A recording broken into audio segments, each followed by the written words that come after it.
আসসালামু আলাইকুম। এখন দেখবেন সংবাদ শিরোনাম। সংবিধানে ফিরছে নির্বাচনকালীন তত্ত্বাবধায়ক ব্যবস্থা, সংসদে ঠিক হবে কাঠামো। খায়রুল হকের রায় ছিল উদ্দেশ্য প্রণোদিত, মন্তব্য আইনজীবীদের। এই তত্ত্বাবধায়ক সরকার ব্যবস্থা বাতিলের মাধ্যমে নির্বাচন ব্যবস্থাকে নির্বাসনে পাঠিয়ে দেওয়া হয়েছিল। তত্ত্বাবধায়ক সরকার পুনর্বহাল হওয়ার পরে গণতান্ত্রিক পথে বাংলাদেশ মহাসড়কে পারবে। আপিলের রায়ের মাধ্যমে সফলতা পেল দীর্ঘ আন্দোলন, বলছে বিএনপি। এনসিপি জামায়াত নেতাদের কণ্ঠেও স্বস্তি। প্রচলিত পদ্ধতির সংস্কার চাইলেও গণভোট সম্পর্কে জানে না বেশিরভাগ মানুষ, বলছেন বিশ্লেষকরা। দ্রুত আইন করা হবে জানালেন উপদেষ্টা। এগুলি সম্বন্ধে আমার ধারণা নেই, যেহেতু রাজনীতির মধ্যে চলি না, তো এই হিসাবে ধারণা নেই আমার। এটা বুঝি না, এটা আমগুলিকা খারাপ। আমরা এটা যেটা বুঝি না, এটা আমগুলো খারাপ। যেটা আমরা বুঝি এইটা আমগো ভালো। গণভোট আইন আমরা খুব দ্রুত করতে যাচ্ছি, এই উইকে করে ফেলবো। ধরেন আজকে কি বার, বৃহস্পতিবার, তো ধরেন আগামী ৩-৪ কার্যদিবসের মধ্যে হয়ে যাবে। সংবিধানে আবারও ফিরছে নির্দলীয় সরকারের অধীনে তত্ত্বাবধায়ক সরকার ব্যবস্থা, তবে কার্যকর হবে চতুর্দশ নির্বাচনে। বৃহস্পতিবার তত্ত্বাবধায়ক ব্যবস্থা ফিরিয়ে আনার রায়ে আপিল বিভাগ বলেন, ২০১১ সালে ত্রয়োদশ সংশোধনী বাতিলের রায়ে নানা ত্রুটি ছিল। রায়ের পর বিএনপি জামায়াত সহ আপিলকারী আইনজীবীরা বলেন, এই রায় দেশের ইতিহাসে মাইলফলক। অ্যাটর্নি জেনারেল জানান, তত্ত্বাবধায়ক পদ্ধতির গঠন কি হবে সেটি ঠিক করবে পরবর্তী সংসদ। প্রায় ৩ দশক আগে অবাধ ও সুষ্ঠু নির্বাচনের লক্ষ্যে ত্রয়োদশ সংশোধনীর মাধ্যমে সংবিধানে যুক্ত হয়েছিল তত্ত্বাবধায়ক সরকার ব্যবস্থা। এরপর ৩টি নির্বাচন হয়েছিল নির্দলীয় এই সরকারের অধীনে। ১৯৯৬ সালে তত্ত্বাবধায়ক সরকার ব্যবস্থা অন্তর্ভুক্তির আন্দোলনে নেতৃত্ব দিয়েছিল পতিত আওয়ামী লীগ, কিন্তু ২০১১ সালে ক্ষমতায় এসে সর্বোচ্চ আদালতের রায়ে পঞ্চদশ সংশোধনীর মাধ্যমে বাতিল করে দেওয়া হয় সেই ব্যবস্থা। এরপর ৩টি নির্বাচনে একতরফাভাবে জয় পায় আওয়ামী লীগ। পরবর্তী পরিস্থিতিতে তত্ত্বাবধায়ক ব্যবস্থা পুনর্বহাল করতে আবারও শুরু হয় আইনি লড়াই। আপিল বিভাগে বিএনপি জামায়াত ও সুজন সম্পাদক বদিউল আলম সহ ৫ বিশিষ্ট ব্যক্তির ও রাষ্ট্রপক্ষে শুনানি হয় ১০ দিন। বৃহস্পতিবার সংবিধানে তত্ত্বাবধায়ক সরকার ব্যবস্থা ফিরিয়ে রায় দেন দেশের সর্বোচ্চ আদালত। প্রধান বিচারপতি সৈয়দ রেফাত আহমেদের নেতৃত্বাধীন ৭ বিচারপতির পূর্ণাঙ্গ বেঞ্চ সর্বসম্মতিক্রমে এই রায় দেন। আপিলকারী আইনজীবীরা বলেন, তত্ত্বাবধায়ক পুনর্বহাল করে দেয়া রায়ে দেশে আবারও ফিরে আসবে গণতন্ত্র। ১৫ বছর ধরে যে স্বৈরতান্ত্রিক ব্যবস্থা চালু হয়েছিল, তার সূচনা হয়েছিল বিচারপতি খায়রুল হকের নেতৃত্বে দেয়া এই রায়ের মাধ্যমে। এবং এই রায় এত বাজে একটা রায় ছিল, এটা অনেক ধরনের ভুলে পরিপূর্ণ ছিল। আমাদের এই তত্ত্বাবধায়ক সরকার ব্যবস্থা বাতিলের মাধ্যমে নির্বাচন ব্যবস্থাকে নির্বাসনে পাঠিয়ে দেওয়া হয়েছিল, যার ফলে ৩টি নির্বাচন আমাদের বিতর্কিত নির্বাচন হয়েছে, জালিয়াতি নির্বাচন হয়েছে। রায়ের পর আনুষ্ঠানিক প্রতিক্রিয়া জানান বিএনপি ও জামায়াতের আইনজীবীরা। বলেন, ইতিহাসে মাইলফলক হয়ে থাকবে এই রায়। দেশের মানুষকে ক্ষতি করার জন্য, দেশের ক্ষতি করার জন্য, দেশকে ধ্বংস করার জন্য, সেটা আজকে এই রায়ের মাধ্যমে প্রমাণ হলো। এই যে তত্ত্বাবধায়ক সরকার রিভাইভ হলো, তার কার্যকারিতা থাকবে না, তার কার্যকারিতা থাকবে প্রসপেক্টিভলি, অর্থাৎ চতুর্দশ সংসদ নির্বাচন হবে সেই সময় থেকে, নেক্সট পার্লামেন্টে। পরে রাষ্ট্রের সর্বোচ্চ আইন কর্মকর্তা বলেন, এই রায়ের মাধ্যমে বিচার বিভাগের কলঙ্কমুক্ত হয়েছে।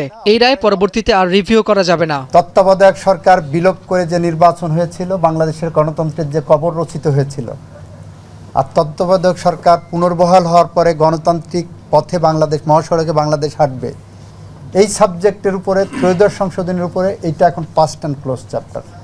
সেকেন্ড রিভিউ আমাদের আইনে পারমিট করে না। ঐতিহাসিক এই রায়ের পর্যবেক্ষণে আপিল বিভাগ বলেন, তত্ত্বাবধায়ক সরকার বাতিল করে ২০১১ সালে এবিএম খায়রুল হকের আপিল বিভাগের সেই রায়ে নানা ত্রুটি ছিল।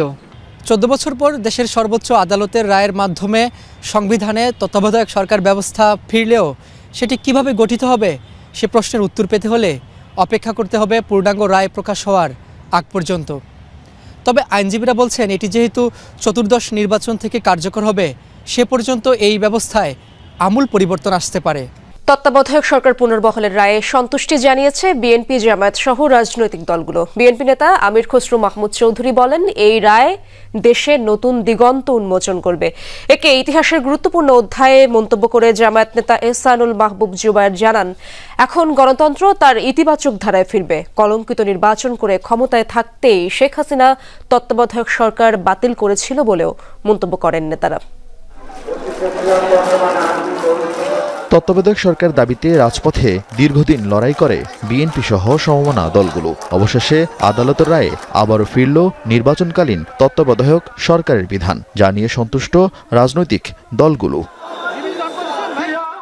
রাজধানীতে আলাদা অনুষ্ঠানে বিএনপি নেতারা জানান, যে রায়ে তত্ত্বাবধায়ক সরকার ব্যবস্থা বাতিল হয়েছিল তা ছিল বিতর্কিত রায়। পতিত আওয়ামী লীগ সরকার নিজেদের রাজনৈতিক স্বার্থে আদালতকে ব্যবহার করেছিল বলেও জানান নেতারা। বলেন, কেয়ারটেকার সরকার পূর্ণবহাল তাদের দীর্ঘদিনের আন্দোলনের সফলতা। কেউ যাতে আবার নতুন করে ফ্যাসিস্ট হয়ে না উঠতে পারে, তার জন্য আমি মনে করি আজকের এই রায়টি অত্যন্ত ইতিবাচক এবং আবারও গণতন্ত্রকে প্রাণবন্ত করার জন্য এবং গণতন্ত্রের যে আমি যে প্রাণ ভোমরার কথা বললাম, সেই প্রাণ ভোমরাটা আবারও পুনরুজ্জীবিত হলো আজকের এই রায়ের মধ্যে দিয়ে। আগামী গণতন্ত্র বাংলাদেশে আমার মনে হয় একটা নতুন দিগন্তের দিকে আমরা যাচ্ছি। নির্বাচনগুলো সুষ্ঠু হবে, গ্রহণযোগ্য হবে, বাংলাদেশের মানুষ তাদের ভোটাধিকার প্রয়োগ করতে পারবে। এটার গঠন, চরিত্র, এটার কার্যক্রম সব কিছু কিন্তু বিধিবদ্ধ আছে। সুতরাং সেটা আমরা বিগত দিনে দেখেছি, তারা ভালোভাবে পারফর্ম করেছে। জামাত ইসলামী বলছে, তত্ত্বাবধায়ক সরকারবিহীন বিগত নির্বাচনগুলো ইতিহাসের কলঙ্কিত ভোট। নিরপেক্ষ সরকার ব্যবস্থা না থাকলে কি হতে পারে, 14, 18 এবং 24 আমাদের সামনে সেটা জাজ্জল্য উদাহরণ। কেয়ারটেকার সরকার পুনঃপ্রতিষ্ঠা হওয়ার মাধ্যমে আমরা মনে করি যে গণতন্ত্র তার ইতিবাচক ধারায় ফিরে আসবে। বাংলাদেশের মানুষ তার ভোটাধিকার নিয়ে আর সন্দেহের মধ্যে থাকবে না। এনসিপির সদস্য সচিব আক্তার হোসেনও তত্ত্বাবধায়ক সরকার পূর্ণবহালের সিদ্ধান্তকে স্বাগত জানান। বলেন, তত্ত্বাবধায়ক সরকার ব্যবস্থা পূর্বেকার মতো করে নয়, বরং জুলাই সনদে যেভাবে তত্ত্বাবধায়ক সরকার ব্যবস্থার কথা প্রবর্তনের কথা বলা হয়েছে, ঠিক তেমন প্রক্রিয়াতেই তত্ত্বাবধায়ক সরকার বাংলাদেশে প্রবর্তন করতে হবে। তত্ত্বাবধায়ক সরকার ব্যবস্থার প্রয়োজন হলেও ঠিক এই সময়টাতে আর তত্ত্বাবধায়ক সরকারের প্রয়োজনীয়তার জায়গা আজকে রায়ের মধ্যে উল্লেখ করা হয় নাই। বাংলাদেশের ইতিহাসে সুষ্ঠু ও অবাধ নির্বাচনের জন্য তত্ত্বাবধায়ক সরকার ব্যবস্থাকেই সবাই গ্রহণ করেছিল। 90-এর অন্তর্বর্তীকালীন সরকারের আদলেই 96 সালে সংবিধানে এই ব্যবস্থা সংযোজন করা হয়েছিল, যার জন্য দীর্ঘদিন আন্দোলন করেছিল তৎকালীন বিরোধী দল আওয়ামী লীগ। কিন্তু সেই আওয়ামী লীগই আদালতের মাধ্যমে 2011 সালে এই ব্যবস্থা বাতিল করে। এদেশের মানুষকে যার মাসুল গুনতে হয় পরবর্তী 3টি বিতর্কিত নির্বাচনে। 2024-এর গণঅভ্যুত্থানে আওয়ামী লীগ সরকারের পতনের পর বিএনপি সহ কয়েকটি রাজনৈতিক দলের আপিলের প্রেক্ষিতে আবারও ফিরল তত্ত্বাবধায়ক সরকার ব্যবস্থা। এই ব্যবস্থা পূর্বাপর জানাবেন তাওহিদ মিথুন।